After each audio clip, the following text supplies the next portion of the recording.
Color grading is one of, if not the most important parts of the editing process. And today I'm going to make a video about my color grading process that I've developed and tweaked and destroyed and put back together over the years, and how I color grade my clips and videos.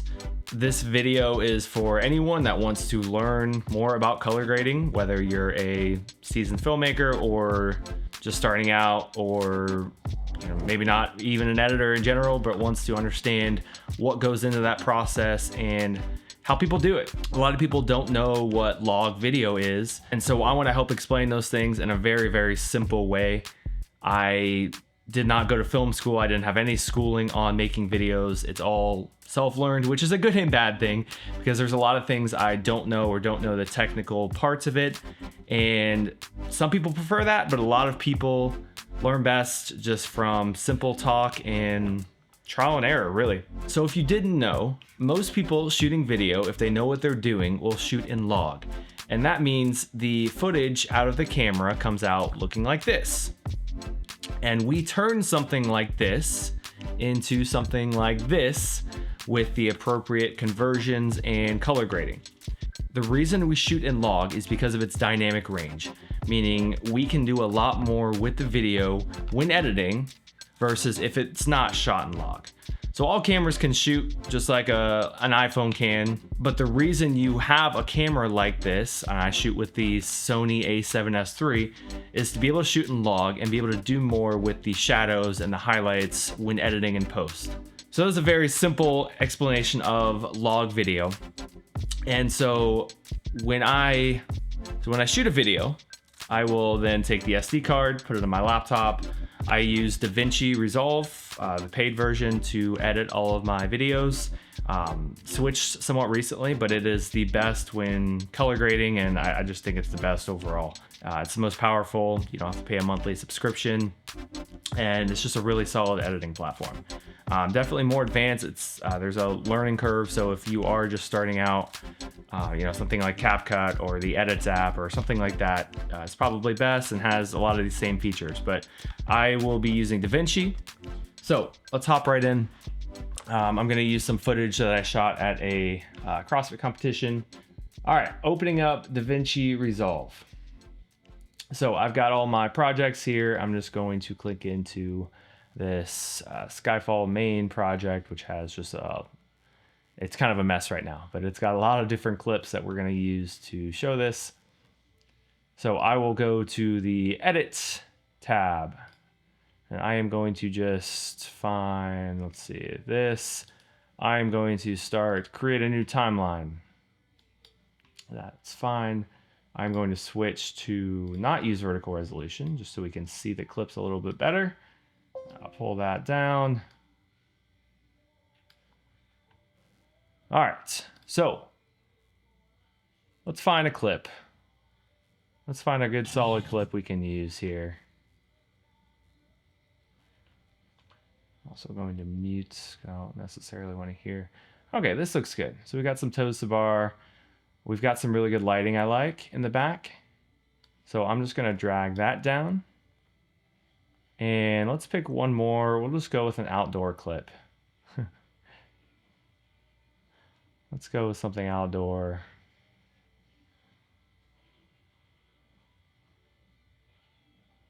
Here you go. This is a really good one too.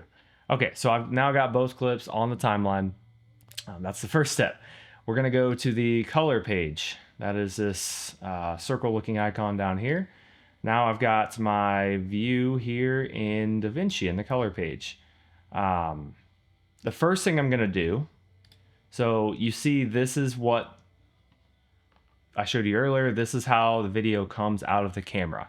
So this is in log, it's not converted yet. So the first thing we have to do is convert the color space. Now, because I edit in DaVinci all the time, I have saved galleries. I've saved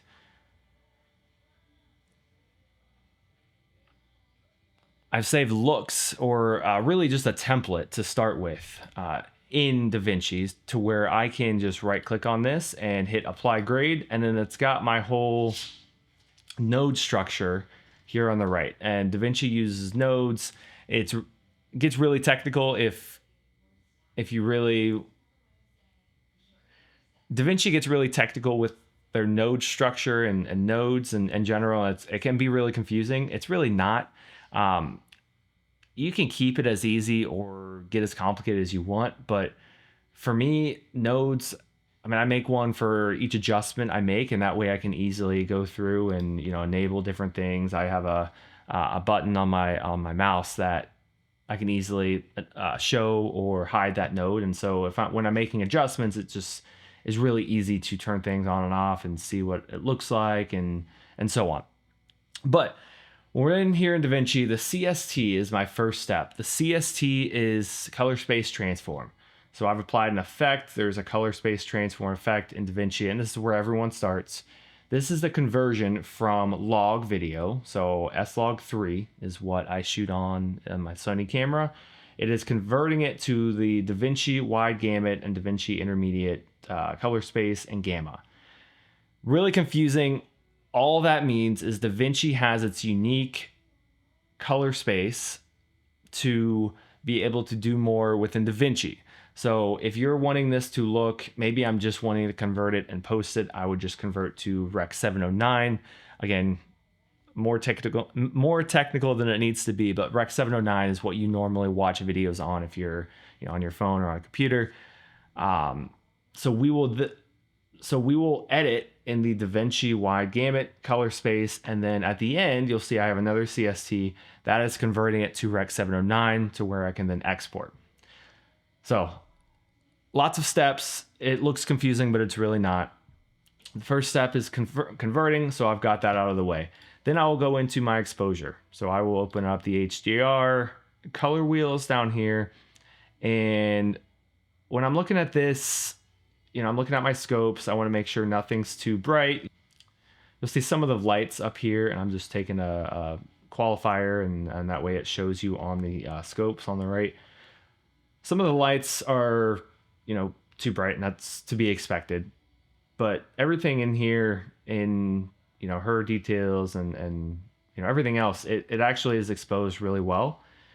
I might, you know, play around, just, you know, up in the lights a little bit, but, you know, honestly, the exposure on the shot looks really good. The next thing I have is a color correction, and so this can be, you know, anything from the temp, anything I want to do with this shot. Again, it looks pretty good. It maybe looks a little green in my opinion, so I might bring up the tint, and there's a lot of other probably better ways to do this with the offset and adjusting certain things, but not necessary for what I'm trying to do here. The tint works just fine. You'll see if I disable this, it looks pretty green, but enabled, I think that looks pretty solid. Now, my next thing is detail. So I will now enable this because these are my two that I just always use, and that's a good starting point. Now I'll get into detail, so I'll enable that, and I just like to bring up the detail in the midtones here. Not too much, but for fitness videos, upping the detail just adds a nice look, I think, to the shot.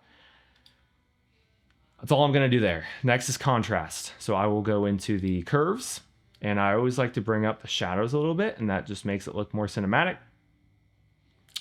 And then I will, at a point here in the shadows, bring it down. So we're just making it more contrasty, and then I'll up the highlights. And the key I've learned with this is to not go too much. So just a slight little bit looks great. So that's all I've done. I'm just toggling this on and off, and I think that looks really good. Next is color. I don't typically use this because, well, I'll tell you more why I don't really use this at the end. But I have it as an option because it is a good thing to do in the process. So if I do add some color adjustments, I'll enable it, of course, and then go into the color, which is right here, the color slice, which is kind of a newer tool to DaVinci. And, you know, however I want to adjust it. So maybe I want to bring the skin tones down or the saturation down on the skin. Probably wouldn't do that here, but maybe the red. So we want to make that more dense. So maybe I'll up the density on the red just to give that, different look there. So we'll do that. Now Windows.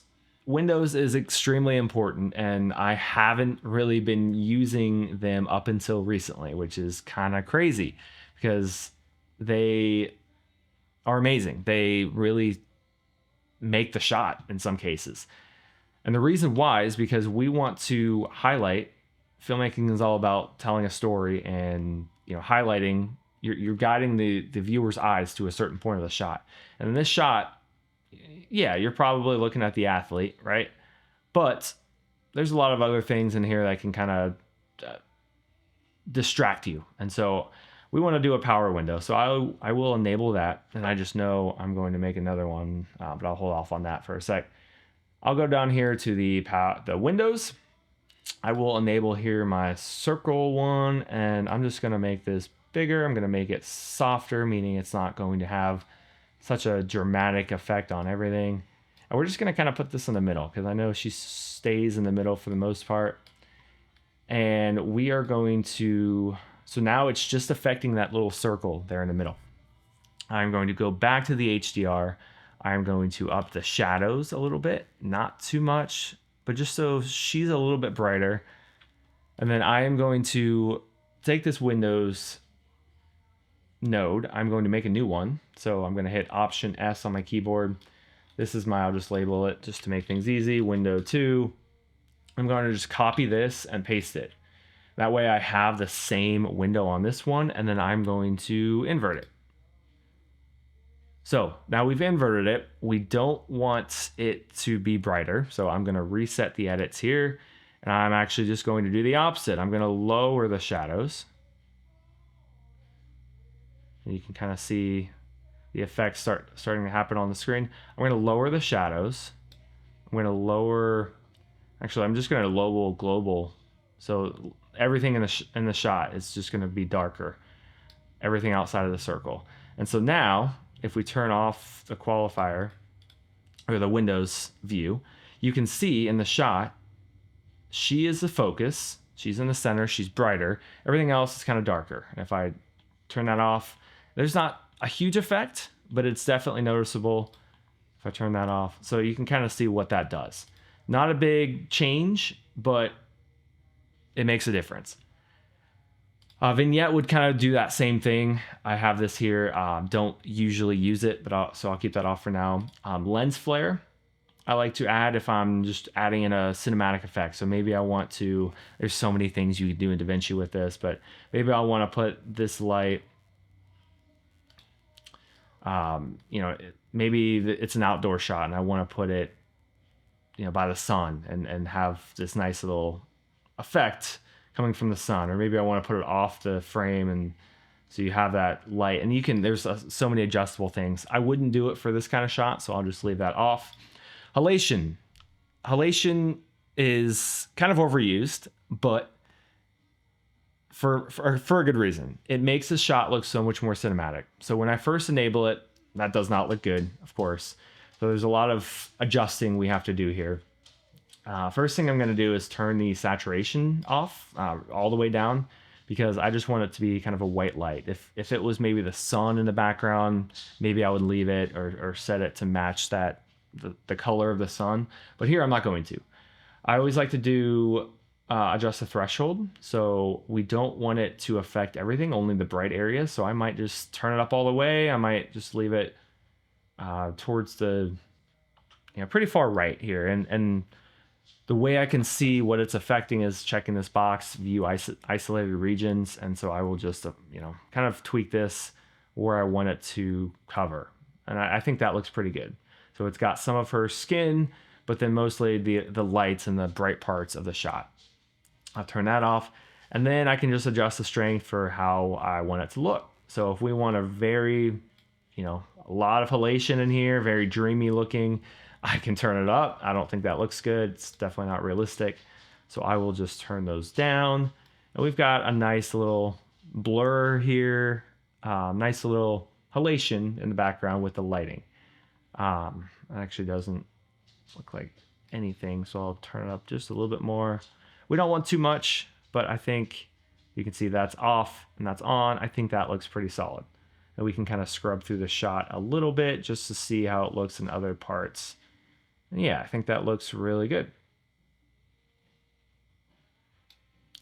All right, next is bloom. Kind of similar thing. Bloom is just adding that little effect to the lighting to make it look a little bit more dreamy, a little bit more cinematic. I use Film Look Creator for that, so I'll just go down here. There's a lot of options, bloom, and I can do the same thing. So I can add the amounts, but really the radius is where you have the biggest effect. So maybe just a little bit, the lighting in the background just looks so good, especially with the bloom. You can see it, nothing too crazy, but it just adds that little effect. Grain is something I've started to use recently. Again, just making it look more cinematic. So nothing too crazy, but I'll go down to 35 millimeter. It looks pretty good usually.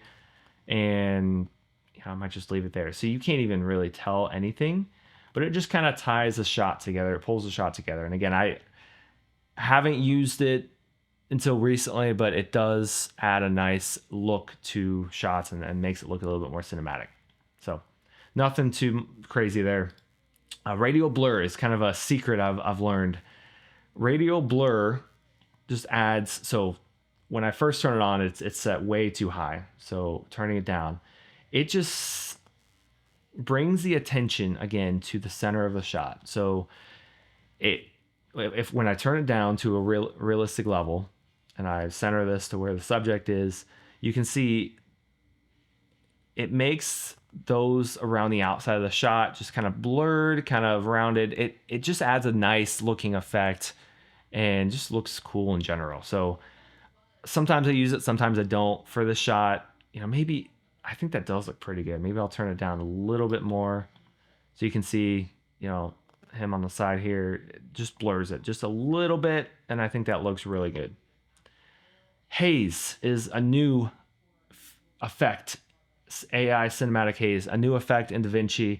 I have not learned as much as I should about this yet, but it is so powerful, so awesome, and there's so many things you can do in here, including light rays and so many different things. And so if I turn it on, I don't even know. So you can see it's adding this haze in the shot, just like it sounds. That does not look good, so I would need to do a lot of adjusting, and it does take a lot on your computer, so that's why I don't always use it.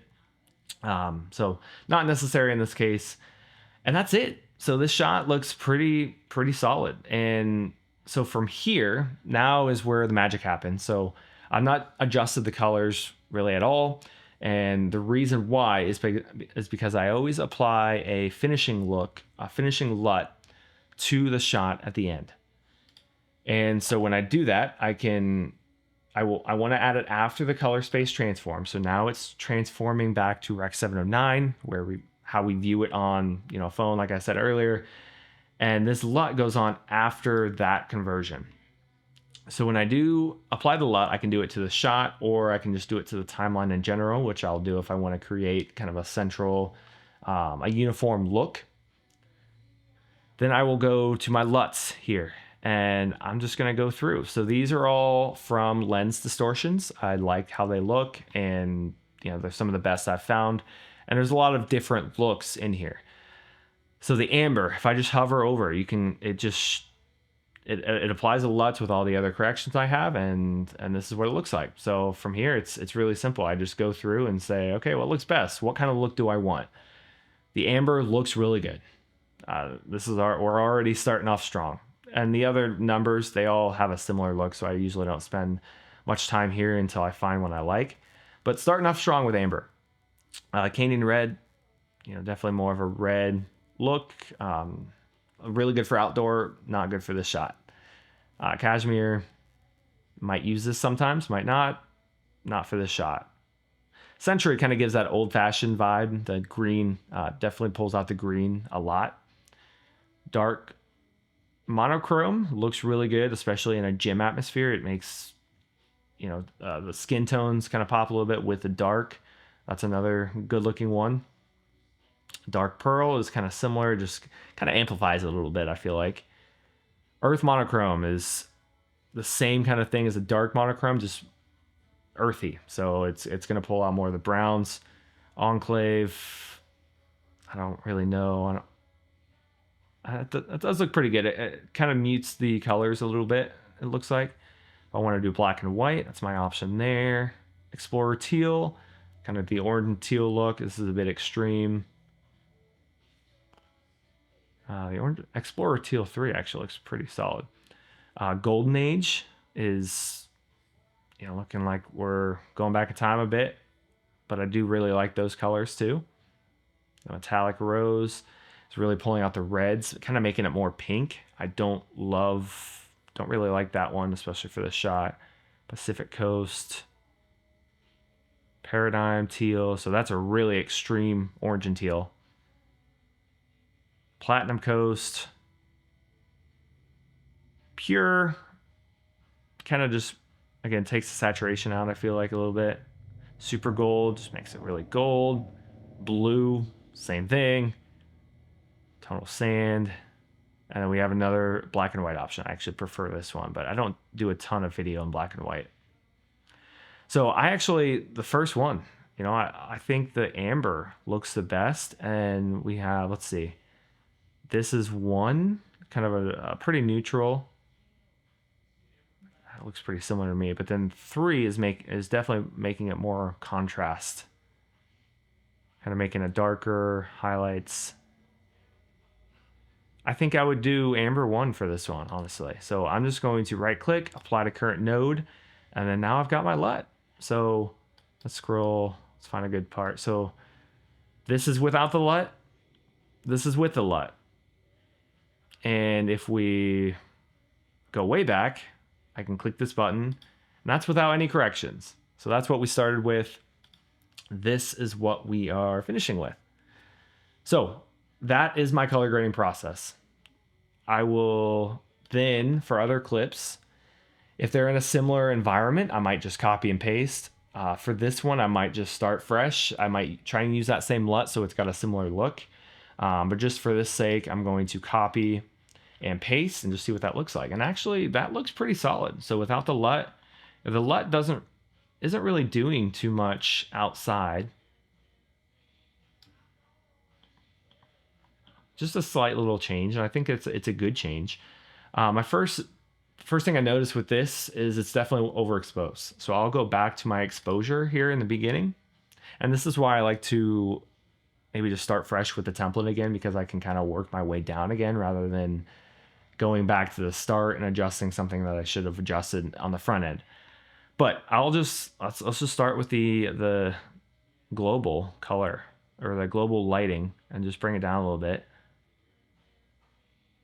So that's pretty decent. You'll see these highlights are blown out here in the background, and that's okay. It's not a big deal. It's the sky. It's to be expected.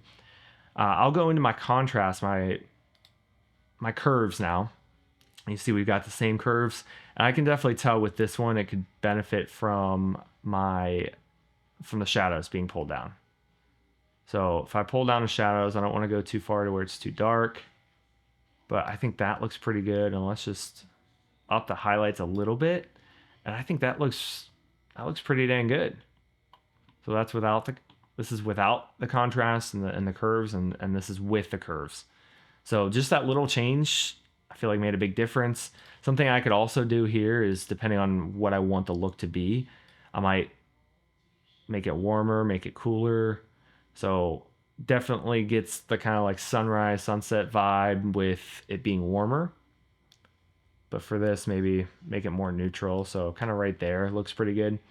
And then again, LUT off, LUT on.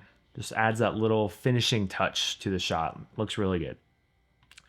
If I wanted to, maybe if this was in a different video or I wanted to look at other LUTs, then I could just kind of go through here again and see. So the Cashmere looks really good. Century looks really good. Outdoor really gives you a lot more freedom, because like that looks so good. I would probably try and use one of those for this kind of look, honestly. Something else I know will look good, the Golden Age, again, just adds in that warm tones, and it looks like the golden age, just like it sounds. But we'll leave it on amber. Looks really solid, and that's all I would do. So that is my process for color grading from start to finish on a clip. And usually I would color grade at the end. Sometimes I get a little eager. Color grading is really fun for me, so sometimes I'll do it at the beginning just to see what kind of look I can create, and then I'll just turn off the effects until the end. That works too, and the reason I do that is so that my computer doesn't freak out and buffer when I'm playing back and selecting clips and all that. But yeah, color grading, a really fun part of the process, but also very important because this is where you're creating the look and setting the tone for the video. And everybody likes a good looking shot, and it can really just help tell the story that much better. So hope this helps. Let me know if you have any questions. Looking forward to doing more videos like this, and just more videos in general. But hope this helps. Please subscribe, give me a like, let me know if there's anything else you want to see or if you have any questions on my process.